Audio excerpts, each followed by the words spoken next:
WKYT News starts now with breaking news. Afternoon, the news continues at 12:30. Bill Bryant here with Barbara Bailey, and we continue to track a breaking news alert out of Indiana. A Bath County man accused of killing his wife has turned himself in. Christopher White surrendered to police in Gibson County, Indiana around 7:30 this morning. White is facing murder charges in the shooting death of his wife, Judy, at their home in Owensville last week. Gibson County, Indiana Sheriff Tim Bottoms told WKYT White called them this morning saying he believed he was wanted in Kentucky. They picked him up at 7:22 a.m. without incident at a truck stop parking lot. Police aren't sure when White will be brought back to Kentucky. There had been considerable media attention and, in fact, some family members speaking out yesterday, so it'll be interesting. We'll see if all that played into his surrender today. A Western Kentucky University student from right here in Lexington is shaken and upset after finding a racial slur keyed into the side of her car right on campus. Our Andrea Walker joins us now with the very latest. It's a story that's new at 12:30. Andrea? It all started with a parking spot. Cheyenne Miller says her friend was saving her a space inside a WKU parking garage. Now, unfortunately, this led to an argument with another commuter. Cheyenne got the spot, but that wasn't the end of the story. It happened in broad daylight. The time frame and the pattern, it was just too easy. Cheyenne Mitchell says between the time she parked her car and came back from class, someone keyed the N-word into the side of her vehicle. I actually started crying. Like, when I walked up to my car, at first I was like in shock. Somebody really took the time to like carve this into my car and like vandalize my car in broad daylight like this, like on campus. Student body president J. Todd Ritchie says this type of behavior is not a true reflection of WKU, and assuming the person responsible is a student, he hopes they're held accountable for their actions by the university. But I hope there are major consequences, because we all need to take a stand and say that this is not okay. A sentiment echoed by the victim of this hateful crime. This is something that just was isolated from everything else. Like, this is something that he had an issue with personally, because I've never, like, the whole time I've been here, going to school here, I've never had that issue.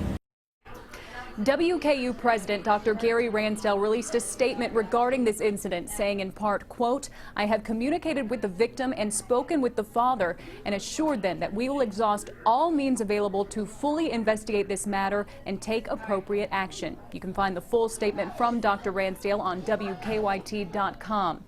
At the live desk, Andrea Walker, WKYT. Andrea, thank you. And we reached out to the WKU Campus Police Department many times this morning for an update on the case, but they have not returned our calls. According to our sister station, WBKO in Bowling Green, there are no suspects at this time. Attorneys for the operators of a landfill were in an Estill County courtroom this morning asking a judge to dismiss a lawsuit against them. Earlier this year, the EPA found 4 violations regarding the disposal of radioactive waste at the Blue Ridge landfill, and at this hearing today, attorneys representing the landfill said the lawsuit did not have enough evidence in it. The judge ruled the motion was premature, and the discovery phase of the case will start after Labor Day. We now know the name of the person who died in a crash on a busy Lexington road yesterday afternoon. The Fayette County Coroner's Office says William Arthur Stone, Jr. died after hitting a rock wall on Ironworks Pike. It happened during afternoon rush hour near Interstate 75. Police think Stone may have suffered some sort of medical emergency which caused the crash. No other injuries are reported from that. Police are continuing to search for 2 men involved in a pair of overnight robberies in Lexington. The first was on Woodland Avenue, where 2 UK students were held up while walking home. About an hour later, police say there was another robbery at the Waffle House on North Broadway out by the interstate. 3 others have already been arrested in the case. They are DeMarco Cothran, David Ross, and Desmond Keys. Lexington police say they arrested 3 people following a robbery near the UK campus. 18-year-old Hunter Reynolds, 21-year-old Jartavius Merritt, and 20-year-old Reginald Kimball are all charged with robbery. The crime happened around 9 o'clock last night in an apartment on University Avenue. Police say 3 men armed with a gun forced their way inside the home and robbed the people inside. A short time later, investigators say UK police saw 3 people who matched the description of the robbers and took them into custody. The Fayette County Health Department is confirming that somebody found a rabid bat in a Lexington home. That bat was found in a fireplace at a home near the intersection of Tates Creek Road and Redding Road. The health department has posted signs in that area to alert people. Veterinarians say this discovery is a good reminder to make sure that your pets are vaccinated against rabies. And new at 12:30, a longtime Lexington movie location is going to be closing its doors after the holiday weekend. The staff at the Woodhill Movies 10 on Codell Drive tell WKYT the screens will go dark for good on September 5th. The movie theater is the second one in East Lexington to close in the last year.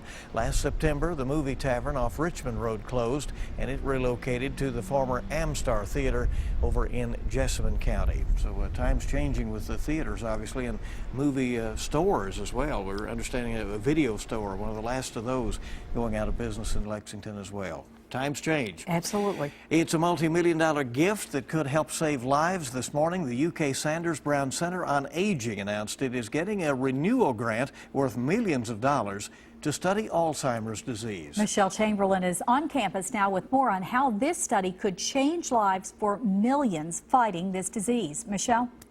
Nearly 70,000 Kentuckians today live with Alzheimer's, but thanks to an exciting announcement, research will continue at the University of Kentucky to help find a cure for this disease. So today we are proud to announce the Sanders Brown Alzheimer's Disease Center has been renewed as a National Alzheimer's Disease Center for the next 5 years. Congratulations. This 5-year grant is from the National Institute of Health. The renewal awards more than $8 million to UK's Sanders Brown Center on Aging's Alzheimer's Disease Center, a center that one Lexingtonian calls a jewel in our own backyard. Alzheimer's is a progressive disease that destroys memory and important mental functions.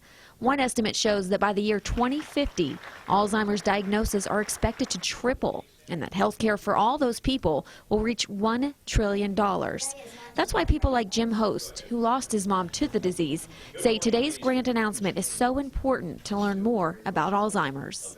All at once, she started disappearing, and it was all because of dementia and Alzheimer's, and it's the most tragic disease I can think of. It's very meaningful to me, and I think it's such a great thing for UK to have this happen. Sanders Brown is one of 9 research centers in the country that has been fully funded for more than 35 years. In Lexington, Michelle Chamberlain, WKYT. Michelle, thank you. And WKYT's Sam Dick sat down to talk with one couple who has decided to donate their brains for research for the study. You'll hear more about their personal decision Monday night at 6. Fascinating story. Hope you'll keep it here on WKYT. Studies show the internet, cell phones, and computers can help people adopt a healthier lifestyle. And most people think pharmacies should not sell tobacco. Our Better Living report is next. Now, your hour-by-hour forecast with meteorologist Jim Caldwell. Pleasant weather is finally on the way. We've been dealing with heat and humidity for most of the week, and now we're about to shake it up a little bit. Already, if you walk outside, you can certainly feel it. Look at those mid-70s showing up around Frankfort, Covington, into Maysville, and then here in Lexington, we're at 77. It really isn't that bad. Feels pretty good outside. 73 in Jackson. A little more cloud cover showing up to our south and east as well, where we have a little bit thicker, and even a few showers are still holding on. These are very spotty. I mean, you look at it, you can see that that is a spotty shower showing up across parts of Kentucky. And they'll likely get maybe a little more active here in the next few hours for folks towards south and east, but generally not a big deal at all. Frontal boundary driving all of this through the area and changing things up for us. Behind the front, you can see the skies get clear and a few scattered cumulus clouds, but no big deal with that. We're about to go into a very quiet period around here. The hour-by-hour run shows you where we end up around 4 o'clock, and behind that front, you can see some of that rain I was talking about for southern and eastern Kentucky at that point. The sky's clearing up here, and then we go beyond it, and everybody starts to clear up. By 11 o'clock tonight, clear skies, and that cool, crisp air is starting to filter in. And overall, it's a mild air mass because Daytime highs should be in the mid-80s right now. We're going to be in the upper 70s to low 80s, just depending where your location is. So it's just more of a mild air mass as we get into Friday, Saturday as well. Got some moisture, though. Trying its best to show up across East Tennessee, and maybe it makes a run into eastern Kentucky. That is from a tropical system. So we got the nice pattern locked in here. You've got a high in the front that's off to the south, pushing against that tropical system that will likely make landfall as we advance through time. You can kind of see the action over the next 12 to 24 hours along the coast of Florida there into the panhandle, and then it continues to work northward. Now, here's where it gets interesting. It's trying, and it has been trying to throw moisture into parts of Kentucky. At this point, you're looking at 7 o'clock on Friday, and it's showing up in eastern sections of Tennessee and the Smoky Mountains there. And some of that might, just depending on the final track, try to spill over into eastern Kentucky as well. Overall, the pattern looks like it's going to hold, and we'll be in pretty good shape. Daytime high still in the 70s. Just a stray shower might try to get past the mountains in eastern Kentucky. But all in all, this is a great holiday weekend for whatever activity you have planned. If you've got football planned Friday night or Saturday night, that's right, Saturday night's thing too now for college. Sure. It's going to be fine for you. You told us everything we need to know. All right. That's perfect. Thank you. Grilling out, lakes, what have you. Looks good. You're right. Should pharmacies sell tobacco? That's a question. And how technology can lead to healthier living. Kenneth Craig has details in this Better Living report. A review of more than 200 studies over 2 decades shows the internet, cell phones, and computers can help people adopt a healthier lifestyle. Researchers found software tools can coach people to improve their diet, lose weight, and stop smoking and drinking alcohol. A new study finds children whose parents suffer from a psychiatric disease are more likely to be violent or attempt suicide. The risk is greatest among children whose parents have an antisocial personality disorder, abuse marijuana, or have tried suicide themselves. And 2/3 of Americans say pharmacies should not sell tobacco, and 50% of smokers agree. The CDC says tobacco-free policies can improve health awareness for smokers. Smoking is the leading cause of preventable death in the U.S., killing almost 500,000 Americans every year. Those are some of the day's top health stories. Kenneth Craig, CBS News, New York. All right, keep it right here. It's a Fido Fest that both you and your dog will love. Details about the Lexington Humane Society's Doggy Paddle. Stay with us. Quick solve. S-A-L-L. Okay, welcome back. Get some names straight here. And it's good to have you with us. We're so glad you're here. It's going to be a splashing good time for you and your pet. Doggy Paddle is happening here in Lexington, and it's coming up next Saturday. And to learn more about it, now we're joined by Victoria Benson with the Lexington Humane Society, and you have Here are other the names names. here. Elena Alford, right, there she is, and Kristen Quicksall. All right, good to see everybody. We're glad you all are here. And we have a little dog. It has a name too, huh? This is Dexter. All right, Dexter. Good to see you. Yeah, Dexter looks like he'd like to jump into a pool there. What is the Doggy Paddle all about?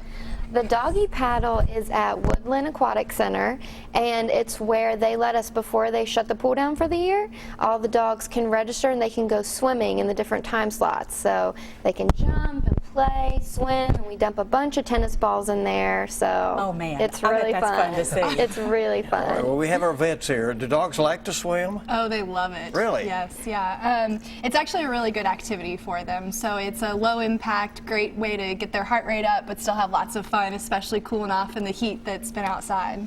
Elena, tell us about your involvement, why this is such a good thing. Bluegrass Veterinary Specialist plus Animal Emergency, where we work, likes to involve ourselves in the community. In particular, Lexington Humane Society does a fantastic job finding homes for all of our animals that need a nice, loving family, as well as all of these community events. So it really kind of shares in those ideals that BVS has. And the money you raise will go to a good cause as well. Tell us about that. All of the money will go back to support animals like Dexter that are in our care until they find their forever home. BVS is actually the beach towel sponsor this year, and we brought them, so these will be on sale at the event. We might have to put it all the way across further help the cause then. How cute. I had a splashing good time at Lexington Humane Society's Doggy Paddle. All right. That looks good. And tell the date on it. Is it this coming Saturday? It's next Saturday. It's September 10th. Yeah, September 10th. So get it on your calendar there and get your dog ready to go. And Dexter, is he up for adoption at this point? Yes, he's up for adoption at our PetSmart location. He is an 8-year-old Schnauzer mix. He's really cute. He is really cute, and he's really good. He could go to the doggy paddle if he was adopted. Just hearing about it, I think he's ready to go. First outing right after he gets a new home. Well, thanks for coming. We appreciate it. Thank you. Good deal. All right, some Lexington business leaders are going to be freezing and get wet, and it's all for a good cause. Find out about the Ice Bucket Challenge happening here in town next.